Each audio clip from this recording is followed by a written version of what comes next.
Is it recording? Yes. Hey, there's a behind the scenes moment.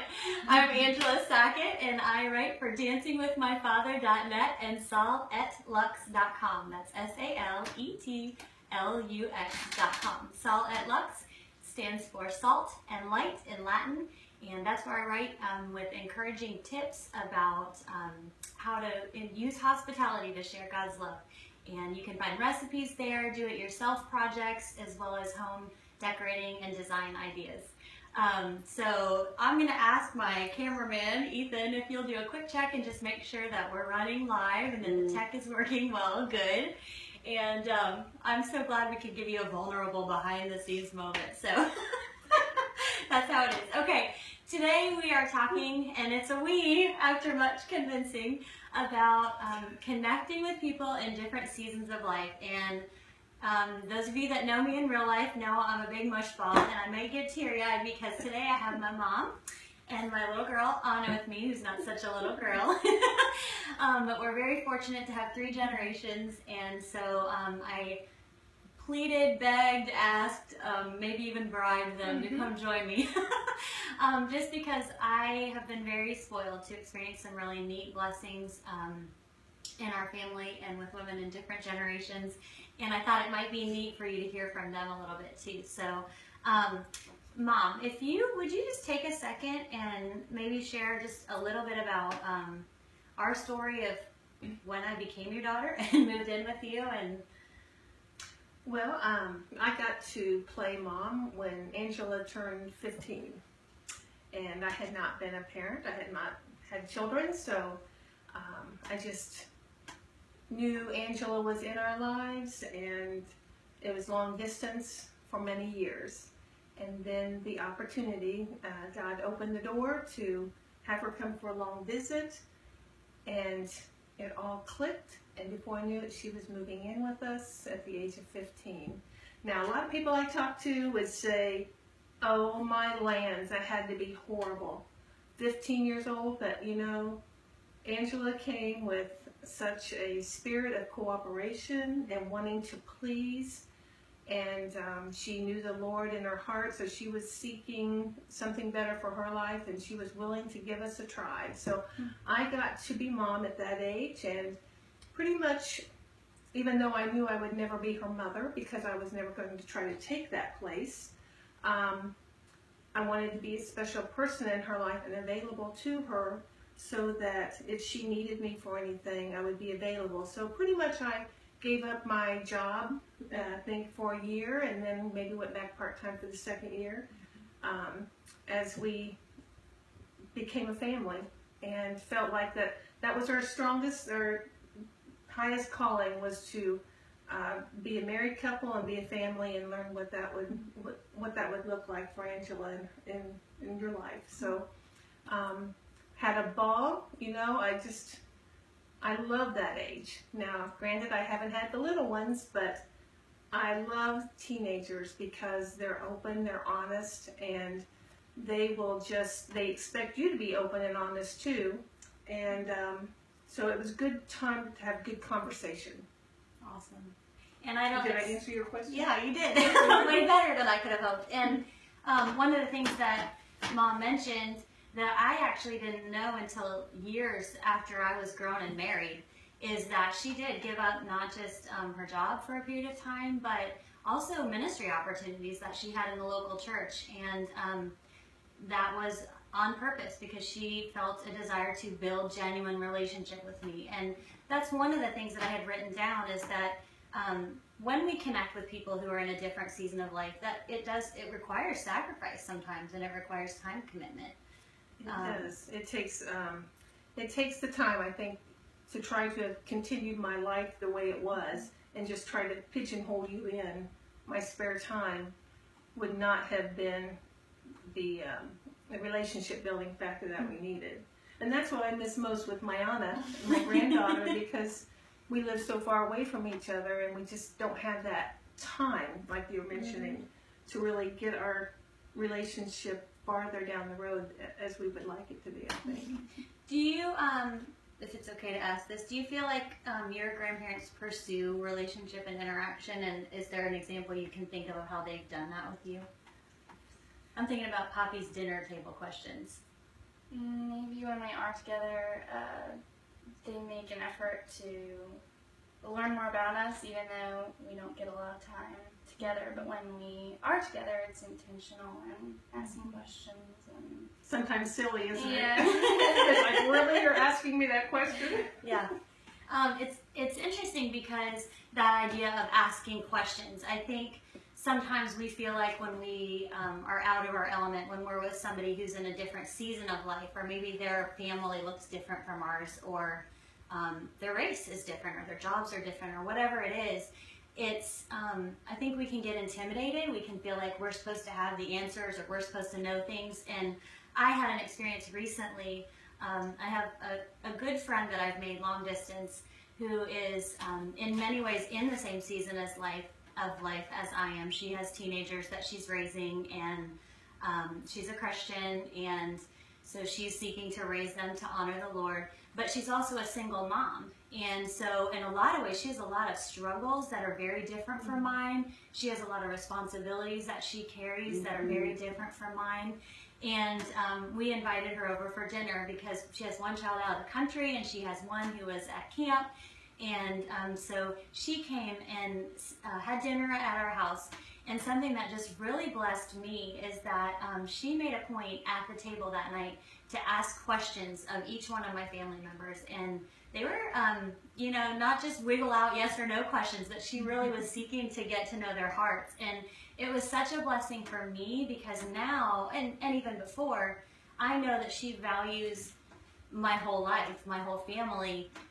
She's making an effort to get to know me, and I try to do the same with her. I want to know what her everyday is like and what her struggles are. And so I think that's really important.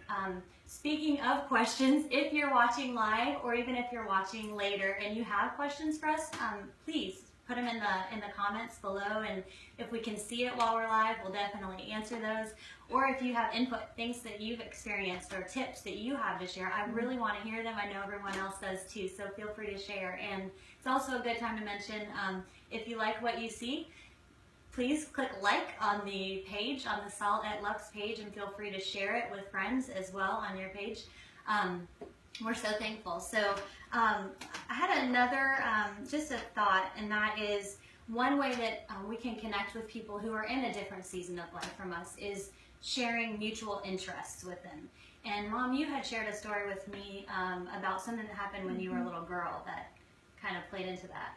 Well, if you're talking about my musical Mm-hmm. experience, when I learned to play cello probably in the 4th grade, but I was in school orchestras and music groups for a long time after that. I mean, I continued on with that. But when I was maybe still in high school, or maybe just out of high school, there was a local ensemble, or some people that were wanting to form an ensemble group, string quartet type of thing. And since I played the cello, I don't even know how they got my name, but it was an older doctor in town who was, I don't know if he was retired or not, and another woman who was my parents' age.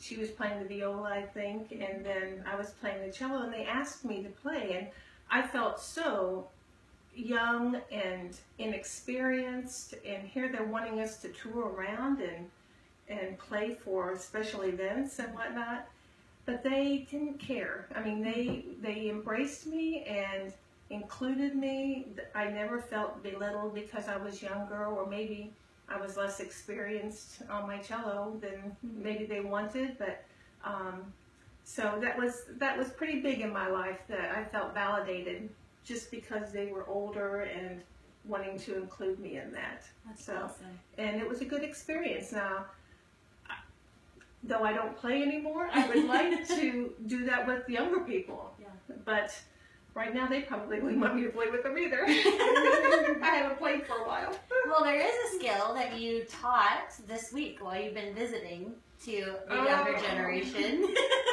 Either one of you want to share on that? Well, I had things prepared to make some strawberry jam. That's one of my favorite little hobbies to do. I'm not a great cook or anything like my daughter is and my granddaughter. But that's one thing I've done over the years. And I just said, do you mind if when I come to visit, if I could bring my jam making equipment? And they said yes. And then Anna was all hands on. She was I kind of said, this is what we need to do, and she did it, and I don't know, I had a great time. This was one of the first memories I had made with Angela when she had come to live with us. We had gone strawberry picking, and this is when we lived in Florida, and then we made jam together. So I just feel like I have come full circle to have my granddaughter make jam with me. So. Think you'll make jam ever again? Probably. I hope I didn't scare you off too bad. They did I all didn't the do very work. well at first. Yeah, you guys did awesome. They did all the work, and I took pictures. So, can I ask you about that? So Mimi shared an experience where she was the younger person in a setting with older people, and one blessing that we've had since we moved from one state to another is that you've had the opportunity to connect with some older women, but you've also had some opportunities to connect with someone younger than you. Can you share about that a little bit? I had the chance to teach photography to a younger girl that we knew. She had just got a camera and she wanted to learn a little bit, so I spent a few hours with her over a few weeks and taught her photography basically, and I think it was a good opportunity. It intimidated me at first, but it was a good opportunity to reach out to her and let her know that there was someone who wanted to teach her things and spend time with her. And even though I didn't feel like I was maybe equipped enough, it was still a blessing to her and to me. Definitely, yeah, I think for both of you guys. And you bring up a really good point, and that is that, you know, it is intimidating. It is scary to talk to people that are different from us. You know, I think about moms that work full time and they seem like they have it all together, and you know, they get their kids out the door and dress them for school every day. Amazing. And I'm like, I'm lucky if we can have our jammies for school in the day sometimes, in the winter especially. But I think if we can overcome that and realize that it's in our weakness, in our brokenness, in our vulnerability, like that's when real relationship happens. And I think for you with Kara, it was very much that. You know, you weren't like a professional photographer, although you were training with us at the time in our business. But I think that was probably even more of a blessing because you were a girl close to her age, right? I think that she would say that too. And you know, that brings up another point that I had thought, that one way we can connect with people who are outside of our season, our comfort zone, I guess, is to ask them for help, which sounds really silly. And then especially, I don't know, I think women struggle with this maybe more than men. Guys, chime in if you're there and you feel differently. But we feel this burden like we have to keep it all together. We have to look like we have it all together. And especially in an era of social media, Instagram, and blogging, we feel like we have to always have the pretty picture of the perfect life. And because we see those pictures of everyone else's life, we sort of just assume that we must be the only ones who don't have it all together. And I think about a season in my life when I had little ones, tiny little ones at home. And I had a mom from our church come to me, actually, who had daughters not quite your age, Anna, but middle school age. And she actually asked me if she could send her daughter and a friend to my house one day a week, and with my permission, they would help me be like mom's helpers. And they helped me change diapers, and they did dishes, and sometimes they dusted, and sometimes they just played with my kids so I could get a shower. And then sort of, I guess, in exchange, I did a little Bible study with them. And it probably is something, now looking back, I would have asked for help, but I didn't know to do that at the time. So I'm so thankful that this mom, who was a little older than me, took that initiative. But also, I have developed a relationship with those girls that even today continues. Either sometimes visits, they're both long distance, sometimes it's through email, social media, but they were such a blessing to me. They gave me just this precious day a week that I had help with something that was really practical in my life. And in return, we developed a relationship that was beneficial to both of us. And now those girls are grown, and there have been times when I've called and asked for advice from one of them, or asked one of them to pray with me, and watching them parent and encourage other women. It's amazing how there's this circular thing that God does that's incredible. So I just want to encourage you, consider asking someone for help. If there's something you want to learn how to do, or something that you're not gifted at or you don't enjoy, ask somebody who's different from you, because it can bless both of you. Absolutely. Anything that comes to mind for either of you guys where someone has been, oh, Mom, I know. You were mentioning yesterday, you had a very special group of ladies in a breakfast encounter. Can you talk about that a little bit? Well, this was a group of ladies that, I had set out to start a Bible study. I was working at the time, so I needed to have something early in the morning before I went to work, and or a prayer group is really what it was. It wasn't a Bible study. And so, several people started with me, but as things happened, the number dwindled, and it ended up being that there were 3 other ladies who were there every week. And we met in a restaurant and we had breakfast, but we prayed together, and they were all in their 80s. It was me and the 80-year-old ladies, and they were my dearest friends. Because I think they had been through all the seasons of life that I was going through, they were able to comfort me, and we shared prayer requests. I saw what burdened their hearts at that age. And you think, okay, you've gone through all that, you have no burdens. But what burdened their heart the most was their family. That were their family members, and they would pray just faithfully for each family member, and I became to know their family. I came to know them without even they were all out of town. So it was a support. I learned that that is of value. That's great value. And that if you can't do anything else, especially long distance, and my kids are long distance, but prayer will expand that, or cover that distance, the expanse up there. So those ladies, I know we met for years in a restaurant down there, and I can't wait to see them again. I think they're all gone now, and I'll have that day with them. That's awesome. That we will reunite, and I'm looking forward to that, because they encouraged me. I went to nursing school, decided to go get my nursing, and they were on me about getting that program completed. So. And I know they even challenged you as a mom. I remember that they prayed over me when I was in college. Yes. And Oh yes, they did. That's because awesome. they knew. Yeah. I'm very spoiled right now. I'm in a season of life where I'm meeting together regularly with 3 ladies who are all in different seasons from me. One is a young mom with little ones at home, and one is a lady that's a little bit older than me with grown kids, and then one is a lady who is quite a bit older and she's just been through so many incredible life experiences, been on the mission field, and been a dean of women at a college. And I love how no matter whether we're the younger one or the older one in a conversation, there's so much to be gained by that conversation, by just sharing our lives with each other and getting real. And in particular, my friend Sarah, who's a good bit older than me. If you're watching, Sarah, you always tease me. She is actually friends with a lady who is 98. I think that's right, quite a bit older than her. And their friendship is such an inspiration to me. Yeah. And so I don't know, there's something cool about that. Is it okay to ask about that? So Anna had a friendship with a young mom a few years ago that I think was really special in your life.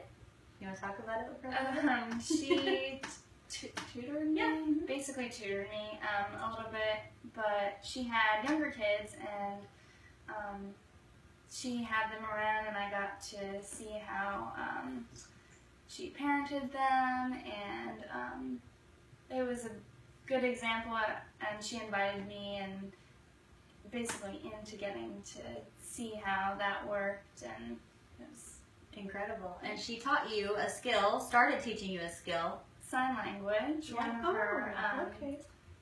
kids is deaf, and so she started teaching me sign language because that's one of the things that I want to get to know, and so that was a big example. Huge.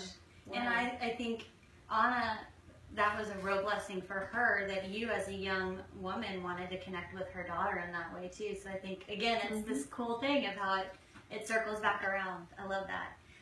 Couple other ideas, share a meal. And you know I'm all about the sharing the meals, but it doesn't have to be fancy. You know, if you've got a great recipe you want to make, it can be just go meet for coffee somewhere. Or invite someone in to make a meal with you. One of the sweetest times in our life was when we were in a season of teaching young adults, college-age kids, and I think I probably mentioned that before, and some of you were those young adults that would come into our home and help us with our kids, and we would cook dinner together on Sunday nights, and oh my gosh, I mean, we gained so much from their friendship, and I think they did as well, and just that making messes together and cleaning them up, and they helped with dishes and just doing life together, you know, right? I think another thing you can do that expands maybe all generations is like, you know, kind of like the cooking, but like a book club.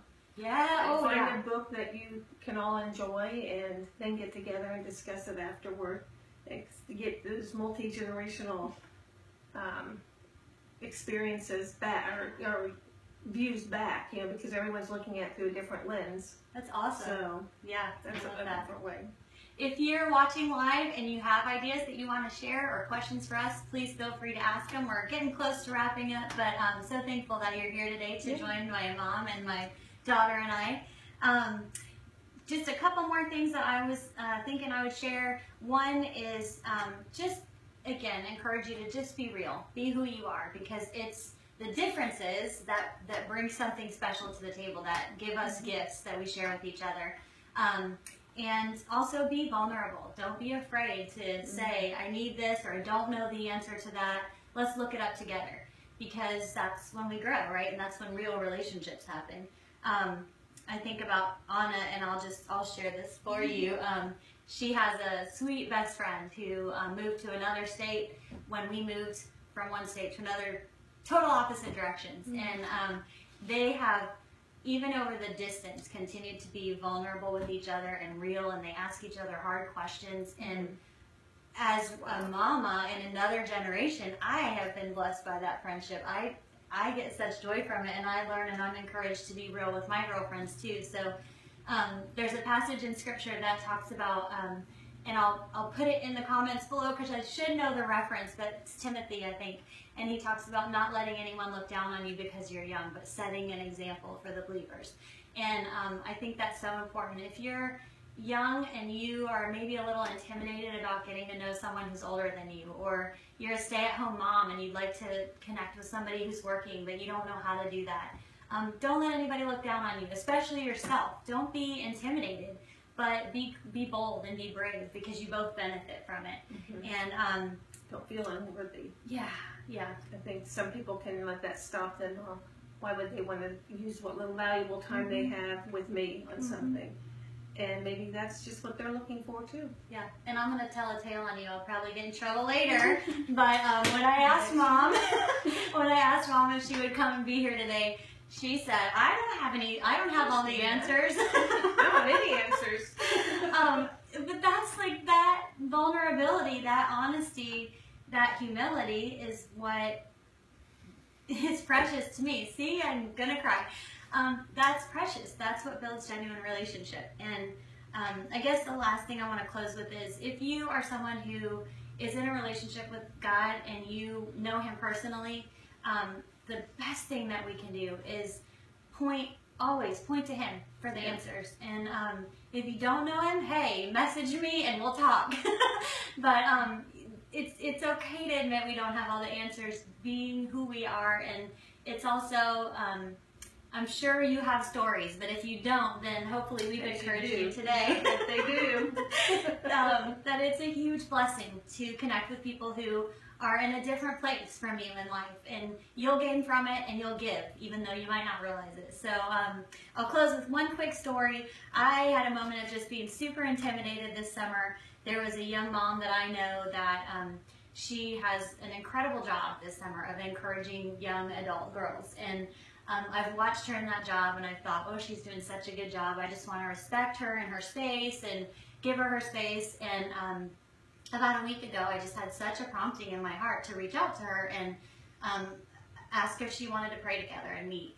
And it was so cool because I have to be honest, I was a little intimidated. I didn't know what I was going to say, just that I felt like we should talk and we should pray together. And most amazing experience. We sat down and we started praying together, and both of us just poured out our hearts to God. And out of that prayer time came this beautiful conversation that's ongoing now, where I think we both encouraged each other, and we both just thought, wow, I had like a sister all this time. Right. That, you know, we both had an inkling, we both liked each other, but just that level of connection. So I just want to maybe close with that, just encourage you to be brave, be courageous, step outside your comfort zone. And again, I write for saletlux.com, that's SALETLUX.com, as well as dancingwithmyfather.net. Angela Sackett, my mom Connie, and my daughter Anna.